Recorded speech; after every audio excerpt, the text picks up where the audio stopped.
ఇంతవరకు కూడా 4 వయసుల అనుభవంలో ఎక్కడున్నామో కూడా మనకి తెలియదు.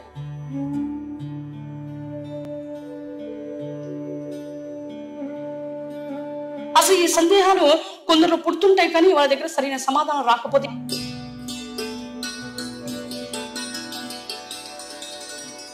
ఈ కష్టం అంటే ఏమిటో, సుఖం అంటే ఏమిటో ఇంకా మన అనుభవంలో పూర్తిగా సవి చూడబడలేదని తేలిపోతారు.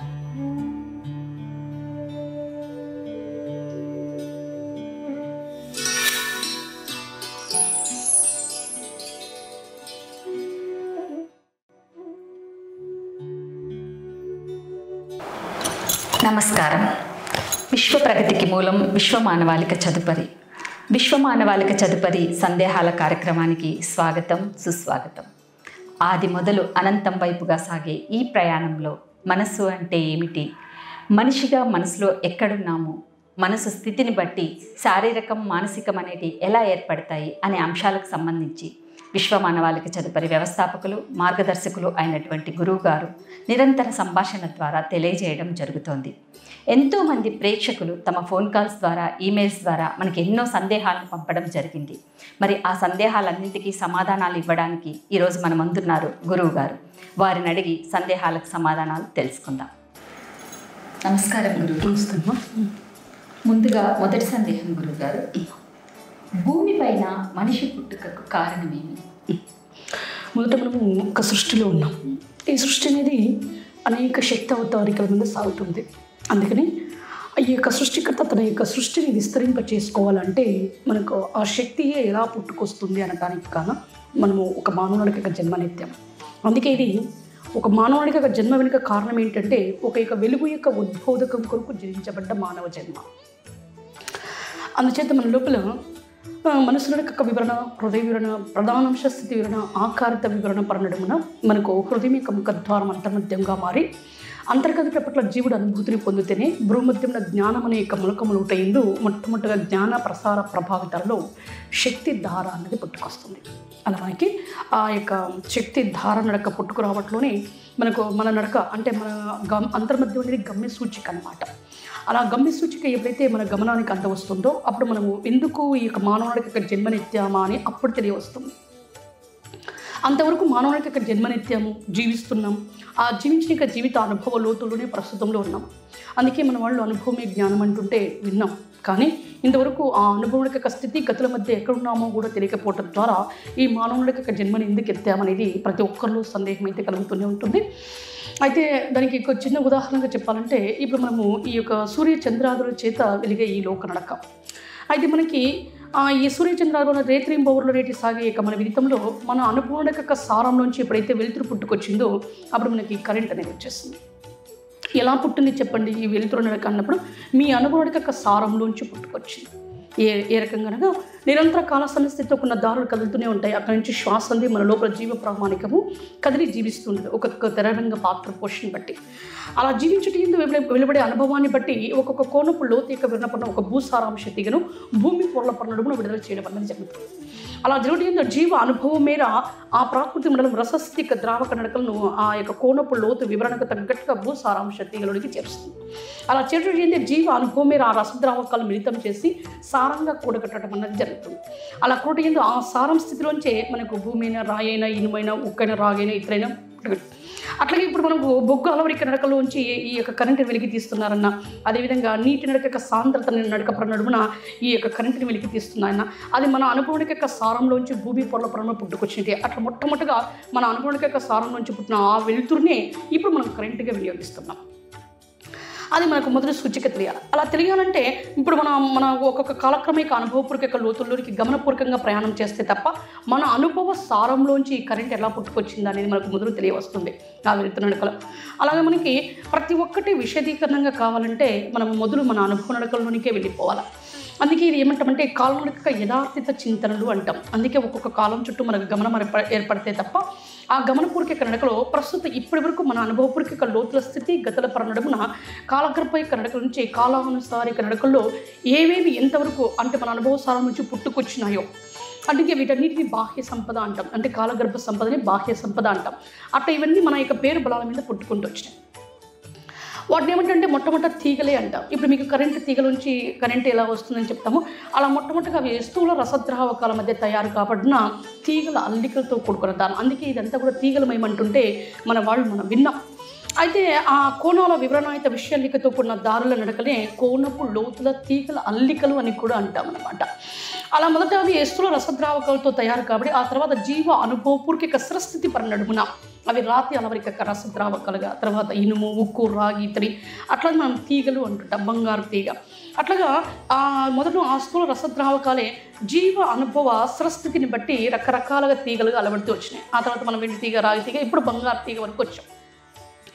ఆ తర్వాత ఆ తీగలోంచే ఈ కరెంటు కూడా, అంటే ఈ వెలుతురు కూడా పుట్టుకొచ్చింది.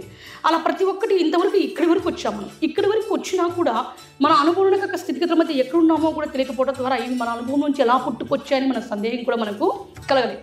అందుకే మీకు మొదటగా ఆ తీగ అల్లికతో కూడిన దారి అనేది గమనంలోనికి వచ్చినట్లయితే ఆ తీగ అల్లికతో కూడిన దారిలో మొట్టమొదటి జీవం ఎలా శబ్దం ఆధారంగా ఎలా కదిలిందో, ఎలా జీవించిందో, అలా జీవించుట ఏందో అనుభవ దృశ్యంగా ఎలా మలచడం జరిగిందో, ఆ అనుభవాన్ని బట్టి ఆ తీగల వరకు నడక ఎన్ని రకాలుగా మారుతూ వచ్చిందో, ఇప్పుడు అది ఆ తీగలోంచి ఒక వెలుతురు అనేది ఎలా పుట్టుకొచ్చిందో, ఇలా ప్రతి ఒక్కటి ఇప్పటి వరకు జరిగిన ప్రయాణ నడక నడుమున మీకు విశదీకరణంగా అందరాలి.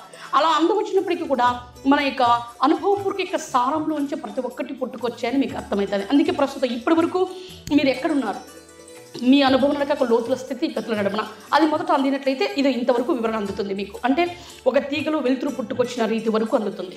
అందుకే మన లోపల నాడి నడక ప్రథమ నాడుల నడుమున కొన్ని కోట్ల పిల్లనాడుల యొక్క అమెరికల నడకల్లో మనకి ఇప్పుడు ఆ యొక్క షడ్రుచానుసార ద్రావక నడకల నిష్పత్తులే రక్త ప్రసార ప్రభావంగా ఎట్లా ప్రవహింపబడుతున్నాయో అది రేపు జీవ అనుభవం యొక్క కసరస్తుని బట్టి ఆ ప్రథమ నాడిలోని కనకదిక సారాంశ తీగలోనికి వెలుతురే వచ్చినట్లయితే మన నాడుల్లో వెలుతురే ప్రసరింపబడుతుంది. తీగలో ఎట్లయితే కరెంటు ప్రసరింప అట్లా మనకి ఇప్పటికి కూడా ఇంకా మన అనుభవంలో స్థిరస్థితికి ఎదుర్కోలేకపోవడం ద్వారా ఇక్కడ ఈ గూడు చిత్రీకరించడం ద్వారా గోడల్లో వైర్లను అమర్చి మరి ఆ వైర్లకి కరెంటు రాకుతుంటే మనం చూస్తున్నాం. కానీ మన లోపల కూడా ఆ నాడుల్లో ఆ యొక్క తీగల అలవరిక పరిణామంలో ఆ వెలుతురు ప్రసరింపబడిందా లేదా అనేది ఇంకా మన అనుభవంలోనికి ఇంకా రానిదే. ఎందుకంటే మన అనుభవపూర్వక నడకలో గమనం ఏర్పడితే తప్ప ఆ గమనంలో మన నాడులు ఎందు ప్రసరింపబడే ఆ తీగల అలవరిక వెలుతురు మన గమనంలోకి అందుతుంది.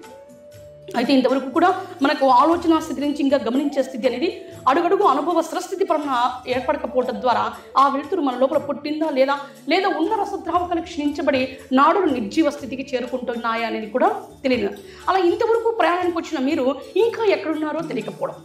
అందుకే ప్రతి ఒక్కరికి సందేహం ఎట్లా కలుగుతుందంటే ఈ మానవుడికి జన్మ వెనుక కారణం ఏంటి అనేది కలుగుతుంది. కారణమైతే మరొక సందేహం గురువుగారు, మనం ఎన్నో పండుగలు జరుపుకుంటున్నాము. అసలు పండుగ గడియలు అన్నది ఎలా వచ్చాయి? ఇప్పుడు మనము కాలక్రమ నిర్మాణంలోనే స్తోత్రములు నిర్మితమవుతూ వచ్చాయి. కాలక్రమ నిర్మాణంలో పూర్తయ్యేసరికి ఈ స్తోత్రముల నిర్మాణం కూడా పూర్తయిపోయింది. అట్లా అన్ని కాలాలు ఏకకాల పరనడుగున ఈ యొక్క స్తోత్రములోని జీవ ప్రామాణికులు ఇంకొక స్తోత్రంలోని జీవ ప్రామాణికుల చేత జీవించబడట ఎందు వెలువడిన అనుభవాలను తీసుకొచ్చి మనం బాహ్యంలో పెట్టాం. అలా ఇవి బాహ్య అనుభవాలతో ఏర్పడుతూ వచ్చినాయి. అలా మనకు వాళ్ళు లోకం ఒకసారి నువ్వు ఒకసారి పుట్టలేదు, లోకంతో పాటు నువ్వు పుట్టుకొచ్చినావు అంటే మనం విన్నాం. అట్లా ఈ బాహ్య లోకమంతా మన అనుభవపూర్వక పరిణామం చిత్రీకరించుకుంటూ వచ్చింది. అందుకే ఇప్పుడు మనం బాహ్య లోకంలో మనం ఉన్నాం. ఈ బాహ్య లోకంలో మన ప్రసారాలు మాత్రమే ఉన్నాయి. అంటే మనకు కావాల్సిన మన స్థూల అనుభవానికి కావాల్సిన ప్రసార ప్రభావిత నడకలు మాత్రమే ఉన్నాయి. అట్లా నిరంతరం కూడా మన అనుభవ ప్రసార ప్రభావితన ఈ లోకం ఇట్లా సాగుతూ పోతూ ఉంది. అంటే ఇంతకు మునిపే ఈ నాడి పరిణామంలో మనకంటే ముందు పరిపక్వతాయుత దశస్థితి గావింపడిన వాళ్ళు ఉన్నారు. వాళ్ళే మనం దేవుళ్ళు అని చెప్తున్నాం. అందుకే వాళ్ళు ఎట్లా ఉంటారు అనేది కూడా ఇంకా మనకి తెలియదు. అంటే మనకంటే ముందు సాధించిన వాళ్ళని వాళ్ళు ఇప్పుడు అనేక రకాల శక్తి అవతారికల మధ్య ఉన్నారు. పూర్తిగా సాధించడం అంటే ఇప్పుడు మనం చుక్కలు నక్షత్రాలు అని చెప్పుకుంటుంటాం కదా, గాలి దేవుడు, నీటి దేవుడు, లేకపోతే ఎండ దేవుడు ఇట్లా చెప్పుకుంటుంటాం కదా, లేదా ప్రకృతి తల్లి ఇలా మీరు మాటలు చెప్ప అట్లాగా వాళ్ళు అంత శక్తి అవతారిక రూపాలను దాల్చినట్లయితే అప్పుడు వాళ్ళ ప్రసారం ఇక్కడ ఉండవు. అంతవరకు కూడా వాళ్ళకు మొదలు లోకోక్త నడక ఇదే కాబట్టి వాళ్ళ ప్రసార ప్రభావిత నడకలు కాలగర్భ ప్రాకృతిక మండలంలో ఉంటాయి. అలా ఉండబట్టడం ద్వారా ఆ ప్రసార ప్రభావిత నడకలు మనకు వాళ్ళ ప్రయాణం సాగుతూ పోతున్నప్పుడు ఆ ప్రసారం అట్లా వెలికొస్తాయి. అలా వెలికొచ్చినప్పుడు ఇప్పుడు రాముడు సీతారాముడి కళ్యాణం అని మనం అంటాం అనమాట. అట్లా అన్నప్పుడు వాళ్ళకు కొన్ని గడియలు ప్రసారాలు ప్రత్యేకించి ఉంటాయి అన్నమాట. అలా ప్రత్యేకించి ఉన్నప్పుడు ఒక పెళ్ళికి మనకు అర్థం తెలియాలి అని అన్నప్పుడు వాళ్ళ నడకలు తీసుకోవడం జరుగుతుంది. అట్లా వాళ్ళ ప్రసారాలు ప్రాకృతిక మండల నడక నుంచి కదిలి బాహ్య పొరలోనికి వచ్చేస్తాయి. అది మనకు ఫలానా సమయంలోనే ఎందుకు సీతారాముని కళ్యాణం అని మనం చెప్పుకున్నప్పుడు ఆ ప్రసారం ఎప్పుడు వివరింపబడితే అప్పుడు మనకు బాహ్యానికి పండుగ వచ్చినట్టు అన్నట్టు. ఆ ప్రసారంలో రోజున్న మన ప్రసారాలకి ఆ ప్రసారాలకి చాలా తేడాలు ఉంటాయన్నమాట. అందుకే నిరంతరం మన ప్రసారంలో మనం ప్రయాణం చేసే మన స్థితి ఆ పండుగ సందర్భ గడియ ప్రసారాలు వచ్చినట్టయితే ఒక ఉల్లాసము, ఒక ఉత్తేజిత నడక, మరియు కూడా వాళ్ళ ప్రసార ప్రభావితంలో శక్తాయుత నడక అత్యధికంగా ఉన్నట్టయితే మనకు ఆ నడక వెలుగు కాంతుల ప్రసారాలు కూడా అలా వివరింపబడతాయి. అందులో మన యొక్క జీవస్థితి నడక ఎంతో ఉత్తేజిత పడుతుంది అనమాట. అట్లా వీటిని ఏమంటామంటే పండుగ నడక సందర్భ గడియ ప్రసారాలు అంటాం. అలా మనకంటే ముందు శక్తాయుత అవతారికంగా ధరించిన అనేక శక్తాయుత రూపంలో పండుగలు కొన్ని వస్తే కొన్ని మన వాళ్ళు ప్రధానాంశ స్థితి యొక్క వివరణ కలిగిన వాళ్ళు ఉన్నారు. అందుకే కొన్ని మతస్థుల పండుగలు అంటుంటే మనం ఉన్నాం అని అన్నప్పుడు ఇదిగో ముస్లిమ్స్ జరుపుకునేది ఒక రంజాన్ అని, లేదా క్రైస్తవులు జరుపుకునేది ఒకే క్రైస్తవునికి ఒక పండుగని, పోనీలే ఇంకా పోతే మనం హిందువులు జరుపుకునే కొన్ని పండుగలని ఇలా మనం అన్నాం కదా. అలా వాళ్ళ ప్రసార ప్రభావిత నడకలు కూడా ప్రాకృతిక మండలంలో నిలువరింపబడి ఉండబట్టడం ద్వారా అవి కూడా కలుగుతాయి. అట్లా ఒక్కొక్క నడక వాళ్ళు చేసుకునే పండుగలని కూడా వచ్చేసినాయి. అయితే మనకి ఇక్కడ ఏంటంటే ఆ ప్రాకృతిక మండలం యొక్క నడక పరంగా ఆ ప్రసారాలు ఎప్పుడు వెలువరింపబడతాయి, ఫలానా సమయంలో పండుగని మనకెట్లా తెలిసింది అని ఒకవేళ సందేహమే కలిగినట్లయితే అప్పుడు మన వాళ్ళు ఒక్కొక్క కాలం చుట్టూ గమనం అనేది ఎప్పుడైతే ఏర్పడుతూ వచ్చిందో అప్పుడు లోకాంతర్వానికి మన అంతర్వానికి లింకులు ఏర్పడతాయి. ఇప్పుడు మన అనుభవంతో కూడుకున్న మనం మాట్లాడుతున్నాం కదా, అట్లాగా మన నోట్లోంచి ఫలానా సమయం ఎందు ఫలానా పండుగ అని ఆ పండుగ పేరు కూడా మన నోట్లోంచి వచ్చిందంటే అప్పుడు లోకాంతర్వాణి మన అంతర్వాణలోనికి ఇట్లా విడుదల చేస్తుంది. అలా విడుదల చేస్తేనే మన నోట్లోంచి ఆ పలుకులు పలికినాం. అట్లా మన నోటి నుంచి పలకడమే కాకుండా కొన్ని యొక్క శాస్త్రాలలో అంటే ఇప్పుడు రామాయణము, భాగవత నడక అనేది కొన్ని నడక శాస్త్ర నిర్వహణలో అవి కూడా మనకు కాలగర్భ యొక్క ప్రాకృతిక మండల సూచిక నుంచి ఉత్పన్నమైనట్టే. కాబట్టి వాటిలో కూడా కొన్ని మంది చూసి ఈ పండుగ సందర్భ గడియలని వాళ్ళు కూడా చెప్పడం జరిగింది. కానీ మన లోపల మనకు కదిలించి తెలియచెప్పకునిపే మనము వాటిని గుర్తించే స్థితి మనకు రాదు. అలా ఆ విధంగా చూస్తే మనకు లోకాంతర్వాణి మన అంతర్వాణానికి పలికింపబడటం ద్వారానే ఇది ఫలానా రోజు ఫలానా పండగ అనేటట్టుగా మన నోట్లో. అయితే మనం ఇప్పుడు కూడా మన అనుభవపూర్వక లోతుల స్థితి పడిన ఎక్కడున్నామో కూడా ఇంకా మనకే అర్థం కాలేదు. అందుకే ఆ ప్రసారాలు రోజంతా ఉంటే పండగ ఎట్టుంటుంది, రోజంతా పండగ అంటాం. అది ఒక నడక సమయంలో అనేది. ఇప్పుడు వాళ్ళ ప్రయాణాలు పూర్తయ్యేసరికి ఆ యొక్క గడియలు అనేవి పొద్దున్న వస్తాయి, మధ్యాహ్నం వస్తాయి, సాయంత్రం వస్తాయి. అది గంట 2 గంటలే ఉంటాయి, రోజంతా పండగ ఉండదు అనమాట. అది మనకు తేడాలు గుర్తిరుగుతున్నాం. ఏదో పోయిన సంవత్సరం చాలా చక్కగా పండుగ జరిగింది, ఈ సంవత్సరం అసలు పండుగ వచ్చినట్టే లేదు, పోయినట్టే లేదు అని అనటంతో ఆ ప్రసారాలు ఎప్పుడు వర్తిస్తున్నాయా అన్నది మనకు తెలియాలి. అలా తెలియాలంటే మన గమనంలో మన యొక్క ప్రసారాలు కాకుండా ఆ పండగ సందర్భ గడియ ప్రసారాలు కూడా మన గమనంలోకి అందవస్తేనే ఇవి పండగ సందర్భ గడియలు మనకి బాహ్య ప్రసారాల్లోనికి వచ్చినాయని మాత్రం మనకు తెలుస్తాయి. మరొక సందేహం గురుగారు, మనసు అర్థం వంటిది, మనసుంటే మార్గం ఉంటుంది అంటారు కదా, అది ఎలా? మనకి మొదటిగా మనసు పుట్టుకనే తెలియాలి. ఒక్కొక్క యొక్క మనిషి మనసులోని మనిషి అని అంటున్నాం మనం. అంటే ప్రతి మనిషికి మనసు ఉంటుంది అని మాత్రం అంటాం. మనసు అన్నది ముందు ఎలా పుట్టుకొచ్చిందో తెలియకపోతే మనం ఆ మనసు అర్థం వంటిదని, మనసు ఉంటే మార్గం ఉంటుందని ఇలా మన అనుభవజ్ఞులు పలికితే మనం విన్నాం. కానీ మనకు మనసు పుట్టుకనే తెలియకపోతే అవి ఎట్లా పడ్డాయి తెలియదు. అలా ఆ రకంగా తీసుకున్నప్పుడు కూడా మీరు అన్ని కాలక్రమ పరంగా ఒక్కొక్క పాత్ర పోషణ దగ్గరగా ముందు జీవించబడి ఉండాలి. అలా జీవించబడితే ఎందుకు వెలువడిన అనుభవాలన్నీ బాహ్యంలో నింపబడుతూ రావటం ఎందుకు బాహ్య అనుభవాలు ఏర్పడతాయి. ఆ బాహ్యానుభవ యొక్క లోతుల నడకలో ఈ స్తోత్రులోని అనుభవాలన్నీ ఉంటాయి. కాబట్టి మనకు అక్కడ మనస్సు అనే యొక్క పదవిక పుట్టుకొచ్చింది. మరియు కూడా ఈ స్తోత్రుకు ఒక మనసులో మనిషిగా తయారవుతూ వచ్చింది అని అంటాం అనమాట. అట్లా మీ అనుభవానికి యొక్క సారంలోంచి మీకు మొట్టమొదటిగా మనస్సు అద్దపు యొక్క ప్రాకారం వెలువడుతూ వస్తుంది. ఎందుకంటే మనకు బాహ్యపరమైన శబ్దపరమైన దృశ్య చిత్రీకరణ ప్రభావితం అలవర్చడం జరిగి ఉంటుంది అనమాట. అలా బాహ్యానుభవంతో మీకు మనస్సు అనే యొక్క పదనక పుట్టుకొచ్చి ఆ మనస్సు పొర ఇట్లా అలబడుతూ పోతుంది. అలా అలబడుతూ పోతే అవి మనస్సు దారులుగా అలబడతాయి. అంటే ఆ బాహ్యానుభవ దారులే మనస్సు దారులుగా అలబడుతూ వస్తాయి. అలా అలబడుతున్న ఒకటి ఎందుకు అప్పుడు మీ అనుభవానికి యొక్క సారంలో కింద భూసారాంశ తీగలు నిలవరింపబడి ఉంటాయి అన్నమాట. అట్లా మనకి ఆ భూసారాంశ తీగలోనికి నిలవరింపబడే ఈ రసస్థితి యొక్క ద్రావకాలు ఒక్కొక్క ద్రావక నడక ఒక వర్ణంలో ఉంటుంది. అందుకే మీకు మొదట లోకము తెలుపు నలుపు వర్ణంలో మొదలైంది అనేటట్టుగా మొదలవుతాయి. అండ్ ఆ తర్వాతనే అనేక రకాల వర్ణం యొక్క సంక్రమములన్నీ వెలువడుతూ వచ్చాయి మీకు. అట్లా భూసారాంశ తీగ ఏం చేస్తుందంటే వర్ణములన్నింటినీ ఏకం చేసుకుంటుంది, సంక్రమం చేస్తుంది. ఆ సంక్రమణ నిర్వహణలో ఒక కాంతివంతమైన పొర అనేది మనకు భూరంధ్రికల నుంచి వివరింపబడుతూ వస్తుంది. అలా భూరంధ్రికల నుంచి వివరింపబడుతూ వచ్చినట్లయితే ఎవరి యొక్క మనస్సు అద్దపు ప్రాకార నడక వాళ్ళదే. అందుకే ఇప్పుడు మీకంటూ ఒక మనస్సు ఉంది. ఆ మనస్సుకు మీ అద్దం అనేది 8 అడుగుల యొక్క లోతుల్లో ఉంది, ఎంత కాంతివంతంగా ఉంది. అదే ఇంకొక మనిషి ఉన్నాము, వాళ్ళ మనసులో యొక్క అద్దము ఎంతటి కాంతివంతంలో ఉంది. మరి కూడా ఒకవేళ మనసులో దారులు చిక్కుముళ్ళు వేసుకుని ఉన్నట్లయితే వాళ్ళ అద్దం కాంతివంతం తగ్గుతూ వస్తుంది. ఎందుకంటే అది సారవంతము పెరుగుతూ వచ్చటలోని మనకి ఆ వర్ణంలో సంక్రమ కాంతి అనేది పొర కలబడుతూ వస్తుంది అనమాట. అందుకే అది అద్దపు యొక్క అమరికలు అని కూడా అంటాం. అందుకే మీకు మీ అనుభవానికి యొక్క సారంలోంచి అద్దపు యొక్క అమరిక ఏర్పడుతూ వచ్చిందని, మీ అనుభవపూర్వక దారులే ఆ మనసు దారులని అట్లా గుర్తెరిగిన వాళ్ళు అట్లా పరిగారు. మనసు ఉంటే మార్గం ఉంటుంది అని.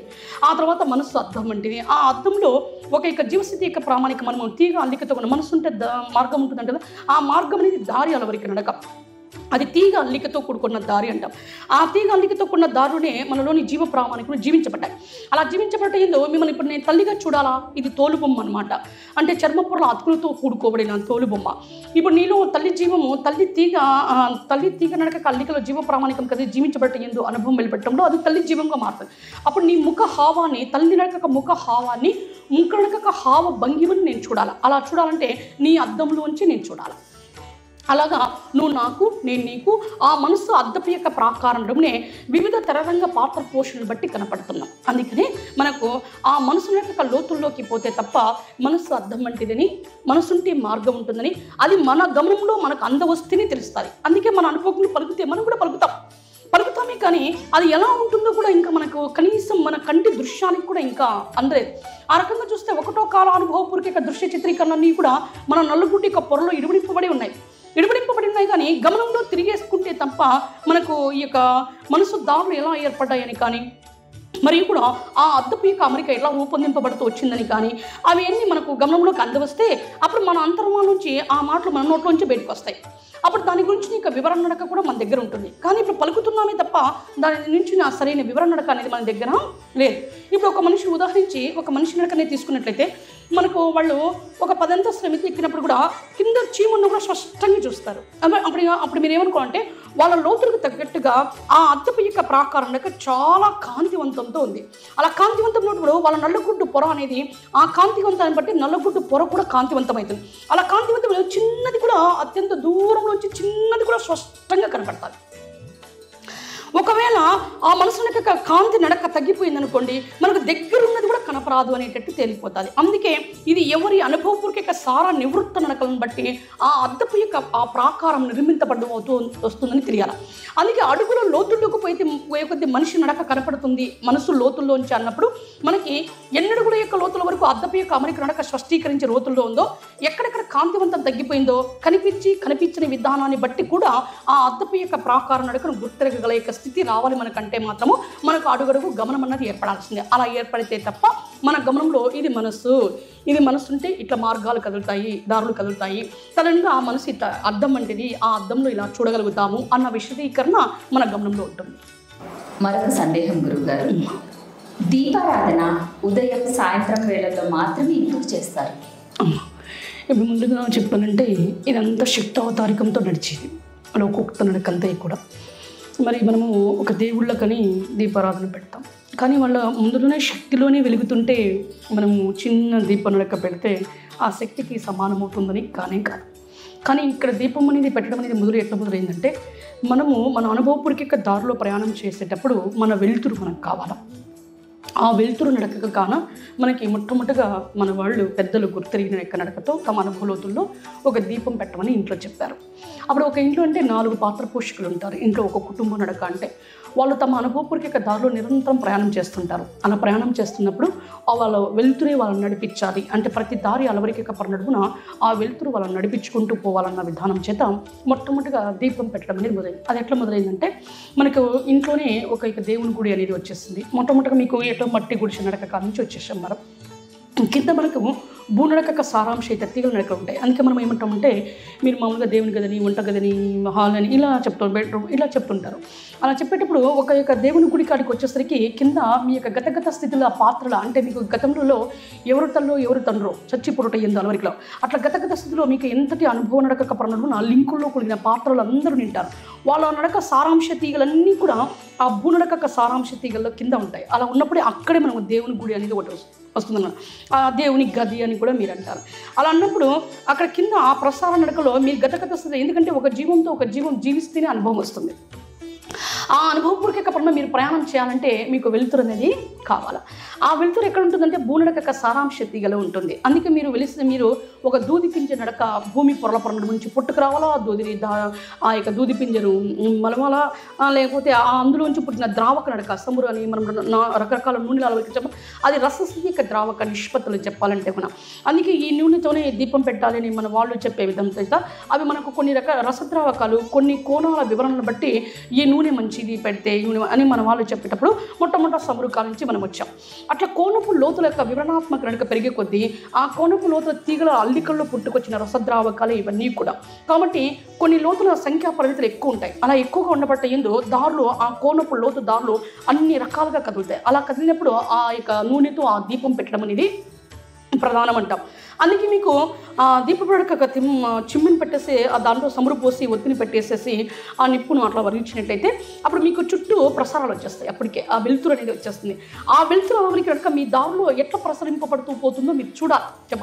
కానీ మీకు స్థూల దృష్టి నడక పూర్తి అడుగుల లోతుల్లో స్థిరస్థితిగా ఉంటే తప్ప ఆ దీపపు కాంతి చుట్టూ వచ్చిన ఆ వెలుతురు అనేది మీ అనుభవపూర్వక దారిలో ఎట్లా కదులుతూ పోతుందో తెలుస్తుంది మీకు. అట్లా కదిలే విధానంలో ఇంకా మీరు గుర్తిరగలేదు చెప్పాలంటే. ఊరికి దీపం పెట్టేస్తారు, ఆ వెలుతురు చక్కగా వచ్చి మీరు అలంకరించిన నడక అంటే ఆ పువ్వులతోనూ అనగా అలా అలంకరించిన అలా వెలుతురు వస్తే అబ్బాయి ఎంత చక్కగా ఉంది అని అనుకున్నారే తప్ప మీరు ఇంకా ఆ అనుభవపూర్వక దారి మీ గమనంలోనికి రాలేదు. అలా వచ్చినట్లయితే ఆ దారిలో ఎంత వెలుతురు పుట్టిందో మీ అనుభవ సారంలోంచి ఆ వెలుతురు వరకు ఎక్కపడిన ఆ దీపపు నడక కాంతులు ఇట్లా కదులుతూ పోతాయి. అంటే ఆ వెలుతురు నడకలు ఇట్లా కదులుతూ పోతాయి. అది గుర్తించాలి మీరు. అలా గుర్తించినప్పుడు ఒక ఇంట్లో దీపం పెడితే నలుగురు ఎక్కడికన్నా పోని ప్రయాణం చేయని మళ్ళీ ఇంటికి తిరిగే విధానం ప్రనడున వాళ్ళ ఆ యొక్క వెలుతురే వాళ్ళని సంరక్షిస్తుందన్న యొక్క విద్యార్థం చేత మన వాళ్ళు ఏం చేస్తున్నారంటే ఇంట్లో దీపం పెట్టమని చెప్తారు.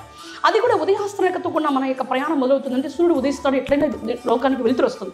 ఆ వెలుతురు అలవరికి కనుక చీకటి వెలుతురు అలుముకునే పొర మనకి ఎట్లుగా ఉంటుంది. కానీ ఆ పొరప్రభంతో వెలుతురు అనుకున్నప్పుడు అది అందరి నడకకు సంబంధించింది కాబట్టి లోకానికి వెలుతురు వచ్చిందని తెలిపడతాయి. కానీ నా అనుభవం యొక్క సారపడిన దారులకు చిక్కుముళ్ళు వేసుకుంటే నా మనసులో దారి కనపరాదు. నేను ఆ దారి ఎటు పోవాలో కూడా నాకేమీ తెలియదు. ఆ దారి ఎవరికి కనుక సరిదారితో కూడుకోబడి ఉండి మరి ఆ తీగ అల్లికతోకున్న దారిలో స్థిరస్థితిగా నిలదొక్కుంటేనే దానికి వెలుతురు వస్తుంది. అలా ఆ వెలుతురు ప్రసరింపబడితేనే నేను ముందుకు పోగలుగుతాను అని. అట్లా మనకు ఉదయాస్తనడక ప్రయాణం మన యొక్క ప్రయాణం మొదలవుతుంది కాబట్టి దీపం పెట్టమని చెప్పాం. సాయంత్రకంతో మన సమయం తెరవంగా ముయ్యబడుతుంది. అప్పటికి మన ప్రయాణం ఆ రోజుకి పూర్తి అవుతుంది అనగా. అలా పూర్తి అవుతుందో ఎక్కడైతే పూర్తిందో అక్కడికి ఆ దీపకాంతి ఎవరికి ఎక్కడ నడకను ప్రసరింప చేసుకుని ఆ తర్వాత మళ్ళీ మరుసటి రోజు ప్రయాణంకు అనేటట్టుగా మనకు ఆ యొక్క సాయంత్రం వేళ మరి కూడా పొద్దున ఉదయాస్తనక వేళ ఆ దీపం పెట్టమని మన అనుభవజ్ఞుడు గుర్తు ఎరిగిన వాళ్ళు చెప్పారు. అయితే మనం కూడా ఆ దీపపు కాంతి యొక్క వెలుతురు నడకను ఆ దారుల్లో ప్రసరింపబడే యొక్క విధానాన్ని ఎప్పుడైతే మన గమనంలో గుర్తిరుగుతామో అప్పుడు మనకు ఎప్పటి నుంచి ఆ దీపం ఇంట్లో పెట్టమని చెప్పడం జరిగిందో కూడా లోకాంతర్వాణి మన అంతర్వాణుడికి విడుదల చేసి ఎప్పుడు అలా మన లోపల కలిగి మనం చేశామా అన్నది మీకు తెలియాలన్నప్పటికీ కూడా మీపై మీకు గమనం అన్నది ఏర్పడుతూ రావాలి. మరొక సందేహం గురువుగారు, అసలు నోటి మాటలు అనేవి ఎలా పుట్టుకొచ్చాయి? ఇద్దరి మధ్యన జరిగే సంభాషణలో ఒకరినొకరు ఎలా అర్థం చేసుకుంటారు? ఇప్పుడు మనకి ఇరువురిక జీవాలు సంభాషించుకుంటున్నాయి అంటే ఇక్కడ అవి తీగల అల్లికల నడకలు. ఆ తీగల అల్లికల నడకలోనే మొట్టమొదటి మనకు వచ్చింది హచ్చులు, హల్లులు, గుణింత నడకలు అంటాం. అందులో మనకు మొట్టమొదటి శబ్దము, అరుపు, సైగలను పరనడుపున మన స్థితి అంటే ఒక జీవనడక నుంచి వచ్చినట్టు. అలా మనము ఒకటి నడక కాలక్రమిక దారు నడక నుంచి మనము అన్ని కాలక్రమ దారిలో జీవించబడుతూ వచ్చినాం. అలా జీవించబడుతూ ఏంటంటే మన లోపల నుంచి శబ్దము, అరుపు, సైగలు మొదలు తర్వాత తీగ అల్లిక నడక పదము, పదజాల అల్లికలతో కూడిన వాక్యాలు, అట్లా వాక్యానుసారంలో ఇప్పుడు మాట్లాడుతున్నాం మనం. అందుకే వీటిని ఏమంటామంటే మన జీవ అనుభవ మాటలు అని అంటాం. అందుకే కొందరి యొక్క మాటలు చాలా పదస్పష్టతతో కూడుకోబడి ఉంటాయి అని చెప్తున్నాం. అందుకే మనకి నోటి మాటలే చేతి రాతైనాయి అనేది కూడా మనం ఆ తీగ అల్లిక తెలిస్తేనే మనకు అర్థమవుతుంది. అందుకే మన యొక్క జీవస్థితి యొక్క ప్రామాణికంలో ఏ తీగ అల్లికతో కూడుకునే యొక్క వివరణ పరనడుమున కదిలి జీవించబడ్డాయో. అప్పుడు ఉదాహరణకి మీకు అర్థం కావాలంటే ఒక తల్లి కనకలిక యొక్క సారాంశ తీగనే తీసుకున్నట్లయితే ఆ తల్లి కనకలిక యొక్క సారాంశ తీగ అల్లికలోని వివరణ తగ్గగా జీవ ప్రామాణికం కదిలి జీవించాలి. అలా జీవించడం ఎందు అదే తీగలక అల్లిక పడిన మన అంతర్వాణి అంటే శిరస్సు యొక్క మధ్యమ స్థానంలో ఉంటుంది. బ్రహ్మరంధ్రము చుట్టూ జన్మపర్యంత పొరలు కింద భాగం పడిన అంతర్వాణి అనే తీగ ఉంటుంది. అట్లాగా జీవస్థితి యొక్క ప్రామాణిక ఏ తీగ అల్లిక పడిన కలిగి జీవించబడిందో ఆ మనకు ప్రాకృతి మండలము ఆ స్థూల రసద్రావకాలను విడుదల చేసి తీగగా నిర్మాణం చేసి ఆ తీగను అంతర్వాణి తీగగా అందిస్తుంది. అలా అందించగానే ఆ అంతర్వాణి జీవం ఎట్లా కదులుతుందో అదే రకంగా అల్లిక వేస్తుంది. ఆ అల్లిక వేసి ఆ అల్లికకు ఒక రకమైన శబ్దాన్ని కురుస్తుంది. అది నోటి పద శబ్దంగా వెలువరింప చేయడానికి గాను కొండ నాలుక నుంచి గాత్ర స్పష్టత పైన పడి నాలుక వంపుల నుంచి పెదవి విరుపుల ద్వారా మనకు మాట వచ్చింది. అందుకే మీరు తల్లిగా మాట్లాడే చేత కాదా అంటాం. అలా తల్లి జీవని మనకు నడక అనమాట. అవి తల్లి మాటలు అంటాం. అట్లా మనకి ఒక తల్లి బిడ్డతో మాట్లాడే మాటలు అనేటివి కూడా వచ్చేస్తాయి. సరే, ఇప్పుడు మనకు నాలుగు నడక వంపుల నుంచి ఆ మాటలు ఇట్లా అంటే పెదవి విరుపుల ద్వారా ఇక్కడ బాహ్యమనికి వివరింపబడగానే మనకి ఇక్కడ బాహ్యపు శబ్ద తరంగాలు ఉంటాయి. ఒక తల్లికి బిడ్డకు మధ్య 1 అడుగులు 2 అడుగులు దూరం ఉన్నట్లయితే కూడా మనకి ఈ చెప్పే పదజల అల్లికల నడకలన్నిటి ఇక్కడ బాహ్యపరమైన శబ్ద తరంగాలు పట్టుకుంటాయి. ఆ శబ్దస్థితి యొక్క తరంగాలు పట్టి అలా కదిలించుకుంటూ చెవుకి అంటే ఎదుటిన్న పాత్ర ఉన్నారు కదా, బిడ్డ పాత్ర పోషణ, అట్లా కర్ణబేరు వాళ్ళ యొక్క కర్ణబేరులో మధ్యలో శబ్దస్థితి గ్రంథికి ఉంటుంది. ఈ మాటలు ఎట్లా పోవాలా, వాళ్ళ కర్ణబేరి శబ్ద గ్రంథికలోనికి పోవాలా. అలా పోవాలన్నప్పుడు ఈ శబ్దస్థితి తరంగాలు ఇట్లా కదిలించుకుంటూ తీసుకుని వచ్చి వాళ్ళ చెవుల వరకు నడకకు చేరుస్తాయి. అలా చేర్చగానే ఆ కర్ణబేరి మధ్యవస్తుల గ్రంథికి అట్లా విచ్చుతలవుతుంది. అంటే మధ్యస్థులు ఆ ప్రకృతి అణువు నడక ఉంది కదా, ఆ అణువు ఏం చేస్తుందంటే ఆ గ్రంథికను అది ఏ తీగ అల్లిక నడకయో దానికి తగ్గట్టుగా ఒక గ్రంథికి ఉంటుంది. ఆ గ్రంథిక నడక ఇట్లా విచ్చుదల చేస్తుంది. అలా విచ్చుదల చేసినప్పుడు ఈ తీగల అల్లికల మాటలు ఆ కర్ణబేరి శబ్ద గ్రంథికలోనికి ప్రవేశించబడతాయి. అలా ప్రవేశించబడగానే ఆ గ్రంథికలు ఇట్లా కదులుతుండగానే ఆ తీగల అల్లికల యొక్క నడక మన నాభిలో ఉంటుంది అనమాట. అలా నాభిలో ఆ తీగల అల్లికను అనుభవించిన అనుభవం ఎట్లా కదిలిందో, ఎట్లా జీవించడం జరిగిందో, ఎట్లా అనుభవం నిలబడిందో అలా ఆ తీగల అల్లికల నడకలు కదలగానే ఇది నా అనుభవమే కదా అని జీవస్థితి యొక్క ప్రామాణిక నడక ఆ తీగల అల్లికలు కదులుతుంది. అలా కదలడంలోనే నువ్వు చెప్పిన మాటలు ఆ జీవానికి అర్థమైనాయని మరలా తిరిగి సమాధానం అంటే అక్కడ ఆ తీగల అల్లికల యొక్క నడకల్లోనే నాభిలోనే ఆ సమాధానం ఉంటుంది. అదే సమాధాన రీతి కదులుతుండగానే మళ్ళీ అంతర్వాణి తీగల అల్లికలు వేసి మళ్ళీ వాళ్ళ నుంచి మనకు సమాధానం వస్తుంది.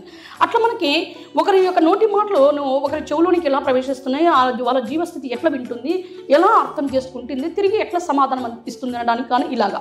అందుకే మీరు ఇప్పుడు ఎంతటి అనుభవజ్ఞులు చెప్పండి. ఒకరు మాట్లాడుతుంటే సారవంతమైన మాటలు అంటాం, ఇంకొకరు మాట్లాడుతుంటే అనుభవం లేని మాటలే అని అప్పుడే అనేసేస్తాం.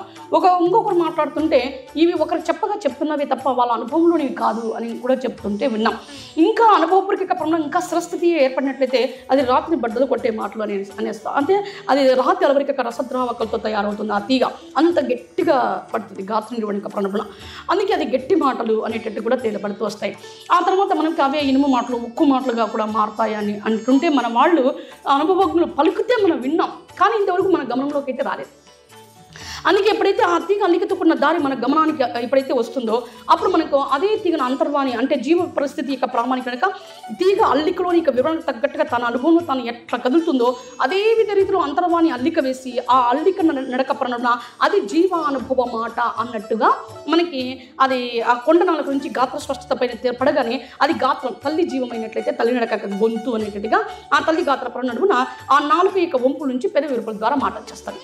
అట్లా మీరు మీ అనుభవపూర్వక మాటలు గుర్తిరగాలంటే మాత్రము మీకు 2 కనుగొల మధ్య గమనం అనేది నిలువరింపబడితేనే అది ఆ జీవ అనుభవ మాటలుగా అవి ఎలా విలువరింపబడుతూ వస్తున్నాయో అది మన గమనంలో మనకు తెలియవస్తుంది అని. మరొక సందేహం గురువుగారు, ఈ రోజుల్లో పిల్లలు చిన్నప్పటి నుంచి పెంచి పెద్ద చేసిన తల్లిదండ్రులను వృద్ధాశ్రమాల్లో కానీ రోడ్డుపైన కానీ వదిలివేయడం జరుగుతుంది. ఎందుకు? ఇప్పుడు ఏదైనప్పటికీ కూడా మనకి ఇవి రుణానుభావ బంధాలు అంటాం. గతస్థితికపరణ రుణాలు ఉంటేనే ఈ బంధాలు వర్తిస్తాయి.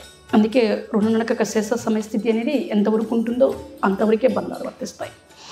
ఆ రకంగా మనం ఇప్పుడు రుణానుపార బంధాల పరణ కూడా మన యొక్క జీవిత నిర్వహణ నడకలు సాగిపోతున్నాయి. అందుకే ఇక్కడ ఏముండాలంటే అనుభవపూర్వక లోతుల స్థిరస్థితి పడిన తల్లి తండ్రి అని స్పందనైనా ఉండాలి. వాళ్ళు మనల్ని ఎట్లా కన్నారు, ఎట్లా పెంచారు, ఎట్లా పోషించారు అని ఆ అనుభవం యొక్క స్పందన అనేది ఉన్నట్లయితే ఆ తల్లిదండ్రుల పట్ల అట్లా ప్రవర్తించాం మనం. ఒకవేళ లేకపోతే గతస్థితి రుణానుభారమైన ఉండాలి. ఆ రుణం అనేది ఉన్నట్లయితే మన నాభి నడక తీగ అల్లిక నడక వాళ్ళ వైపే లాగుతుంటుంది. అందుకే ఇక్కడ మీకు గతస్థితి రుణభారమైన ఉండాలి, లేదా వాళ్ళతో అనుభవించిన అనుభవపూర్వక స్పందనైనా ఉండాలి. ఆ 2 లేకపోతే మాత్రము మనము వాళ్ళు కనీసం కన్నారు, పెంచారు, పోషించినారు అనేది కూడా మర్చిపోతాం.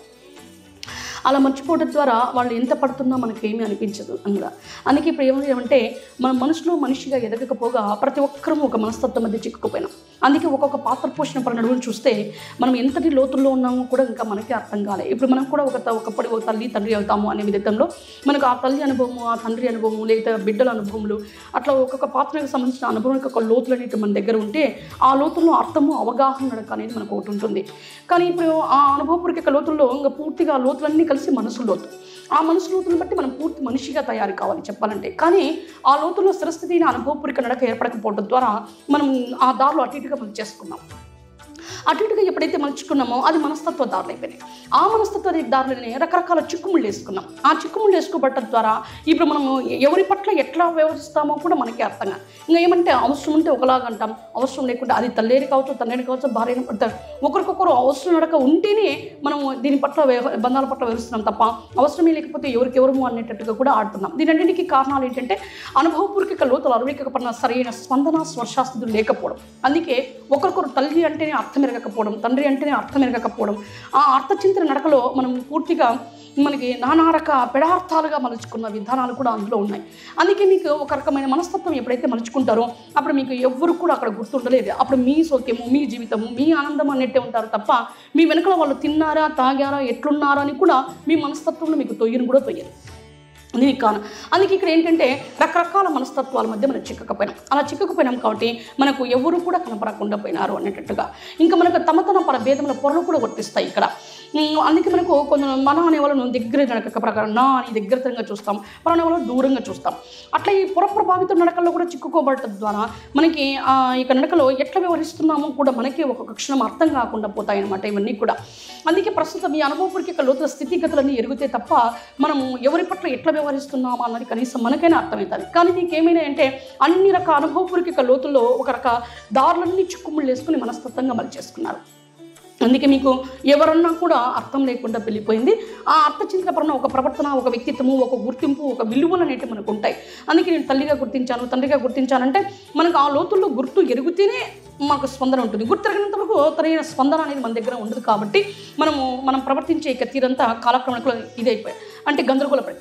అందుకే మీరు అన్ని కాలంలో ఏకకాల నడకల నుంచి ప్రయాణిత నడకలు సాగినప్పుడు ముందు పుట్టి గిట్టు నడకతో కూడుకొని మన ప్రయాణం మొదలై ఆ తర్వాత చచ్చి పుట్టేటంత వరకు వచ్చినాం. అప్పుడు చచ్చిపుట్లో గత స్థితిలో అనుభవం నడక ప్రమణ ఏ దారుల్లో సరైన అనుభవం లేదో ఆ గత స్థితిని బట్టి మన తిరిగి మనం ప్రయాణం చేస్తున్నాం. అందుకే గత స్థితి ప్రస్తుత స్థితిలో ఆధారపడి మనం ప్రయాణం చేస్తున్నాం. కాబట్టి గత స్థితి ప్రకారంగా ఎంతటి అనుభవపూర్వక లోతులు ఉన్నామో ఎటువంటి రుణభారం తెచ్చుకుంటే వీళ్ళు తల్లి, తండ్రి, భార్య, భర్త అయినారో అది గుర్తిరిగితే కనీసం ఆ రుణభారం తీర్చుకునే ఇక విధాతపరంలో వాళ్ళతో జీవిస్తాం. కానీ మనకు గత స్థితిలో వాళ్ళ పట్ల ఏం తెచ్చుకున్నామో కూడా మనకు అర్థం కాని విధానం ఏం చేస్తే ఉన్న రుణభారాన్ని సంపూర్ణంగా తీర్చుకుంటున్నామో లేదో తెలియదు.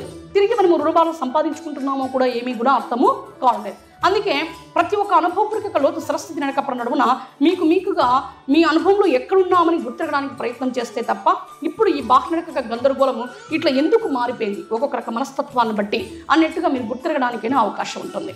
అప్పుడు మీకు లోకనక అంతర్వాణి పరణ ఈ గత స్థితి యొక్క రుణభారంలో లేదా ప్రస్తుత నిర్వహణ పరణ మీ మనస్తత్వ నడకతో కూడుకొని మీ అనుభవం లోతుల్లో స్థిరస్థితి లేకపోయి సరైన స్పందన స్పర్శ లేక అర్థం కాకుండా ఇట్లా వ్యవహరిస్తున్నారో అని ఆ రెండింటికి తేడాలు తెలియాలన్నప్పటికీ కూడా మీపై మీకు గమనం అన్నది ఏర్పడితేనే తెలుస్తుంది. అంతవరకు కూడా ఈ యొక్క బాహ్య గందరగోళ నడక పరణ ప్రతి ఒక్కరి యొక్క మనస్తత్వ చింతన ఇట్లా ఎందుకుందా అనేది మనకు లోతుల్లోకి పోతేనే అర్థమవుతారు. అలా పోనంత వరకు కూడా ఏమీ అర్థము కాదు అంటాం. చాలా సంతోషం గురువుగారు. మన ప్రేక్షకులకి ఈరోజు మీరు ఏమైనా చెప్పదలిచారా? ఇప్పుడు మనకి ఈ యొక్క స్థిరస్థాయి నడకలో ఇది 2 చెవులు, 2 నడక కనుబొమ్మలు, ముక్కు అమరిక, నోటి యొక్క అమరిక తీరు, పై చర్మపొర స్పర్శ అంట. అట్లా ఒక్కొక్క తీగ నడక కల్లికలోని వివరణ దగ్గరగా జీవ ప్రామాణికం కదిలించి జీవింప చేయడానికి కాన శబ్దము, దృశ్యము, శ్వాసస్థితి కలవరిక, అంతర్వాణి పదజాల అల్లికల నడక స్పర్శ అన్నట్టుగా మనకు ఈ 5 యొక్క ఆధారంగా జీవాన్ని కదిలించి జీవింప చేసుకుంటూ రావడం జరిగింది. అందుకే ఇప్పుడు ఇవి అనుభవమైనట్టుగా మారినాయి కాబట్టి మనం ప్రతి ఒక్కటి వినగలిగి, విని దాని తగ్గట్టుగా చూడగలిగి, చూసిన దాని తగ్గట్టుగా అర్థం చేసుకొని మాట్లాడుతున్నాం. కాబట్టి ఇవి అనుభవమైనట్టుగా మారినాయి కాబట్టే మనం ప్రతిదీ వినగలిగి, చూడగలిగి, అర్థం చేసుకుంటున్నాం. కానీ ఇవి ఎంతటి అనుభవమైనటియో లోతుల్లోకి పోయే కొద్దీ ఎట్లా పనిచేస్తున్నాయో ఇప్పుడు మనకు అర్థం కావడం లేదు. అందుకే వాటిని ప్రతిదీ విన్నట్టే ఉంది, చూసినట్టే ఉంది, మాట్లాడుతున్నట్టే ఉంది తప్ప లోతులు గుర్తిరిగినట్టయితే ఏమీ అనిపించదు. అందుకే ప్రస్తుతం ఇప్పటి వరకు కూడా మీ అనుభవం యొక్క లోతుల స్థితి గతుల నడకలో ఎక్కడున్నామో తెలియకపోవడానికి కూడా కారణాలవే. అందుకే మీ గురించి మీకు తెలియాలంటే, అంటే మీ యొక్క గత స్థితిలో అనుభవపూర్వక లోతులన్నీ మీకు తెలియాలంటే ప్రస్తుతం ఇప్పటి వరకు మనిషికి మధ్య మెదురు యొక్క పరిక్రమ నడక పరిణామన ఆలోచన స్థితిలో మీరు సాగిపోతున్నారు. కాబట్టి మీ అనుభవం ద్వారా మీకు గమనం ఏర్పడాలి. అలా ఏర్పడాలంటే మీకు ఒక్కొక్క తీగ అల్లికలోని వివరణ తగ్గ శబ్దము, దృశ్యము, శ్వాసస్థితి కలవరిక, అంతర్వాణి పదజాల యొక్క అల్లిక నడక స్పర్శ అన్నట్టుగా ఆ తీగలో ఏకమైపోవాలి. అలా ఏకమైనట్లయితే అది సర్వనాత్మక దారి అలవరికి నడక కాబట్టి అలా ఏకమట్లో గమనించే స్థితి వచ్చేస్తుంది మీకు. అలా గమనించడము, గమనిక వేయడము, గమనార్హంలో విశదీకరించడము అని అంటాం అనమాట. అలా అనుభవంలో స్థిరస్థితికి నిద్రకుంటాం. ఎప్పుడైతే అనుభవంలో స్థిరస్థితికి నిద్రకుంటామో అప్పుడు జ్ఞానేంద్రాలు మళ్ళీ విడివిడి భాగాల మధ్యకు పోవు. ఎందుకంటే అది రెండు అనుభవం మధ్య ప్రకృతి కనులో అదే తీగిన జన్మపర్యంత పూర్ణ తీగలు ఏకమైపోతాయి. అలా ఏకమూట ద్వారా అది గమనం ఆ అడుగు లోతులో అట్లాగే స్థిరంగా నిద్రకుంటుంది. ఆ తర్వాత పూర్తి స్థిరస్థితి అయిన అనుభవం వచ్చింది అని మనకు లోకరణ అంతర్వాన్ని తెలిపినట్లయితే అప్పుడు జ్ఞానేంద్రాలు ఏకీకృతమైపోతాయి. అలా ఏకీకృతమైతే అప్పుడు దాన్ని ఏమంటామంటే మనం అసలు గమనము అని అంటాం అనమాట. అట్లా గమనంలో దారితో పాటు మనకి మన యొక్క బాహ్య ఆ దారి కదలడానికి గాను మిగతా ఏవైతే ప్రసారాలు ఉన్నాయో ఆ ప్రసారాలు కూడా మన గమనంలో కదులుతాయి. అలాగా మన అనుభవంలోనికి మనం ప్రయాణం చేస్తామన్నమాట. అందుకే మీ గురించి మీకు తెలియాలంటే మీకు ఆలోచన స్థితి నుంచి గమనించే స్థితి అలబడితే తప్ప మీ గతగత స్థితిలో అనుభవం నడక అంతయు కూడా మీ గమనంలోనే మీకు అందవస్తుంది అని. ప్రేక్షకులు అడిగిన సందేహాలకు చాలా చక్కగా సమాధానాలు చెప్పారు గురుగారు. ధన్యవాదాలు. మరి వీక్షించారు కదా, ఇవాళ ఫోన్ కాల్స్ ద్వారా, ఈమెయిల్స్ ద్వారా ప్రేక్షకుల నుంచి వచ్చిన సందేహాలకు గురువుగారి సమాధానాల్ని. మరి మీకు కూడా సందేహాలు ఉన్నట్లయితే మీ ఫోన్ కాల్స్ ద్వారా, ఈమెయిల్స్ ద్వారా మాకు తెలియజేయండి. నమస్కారం.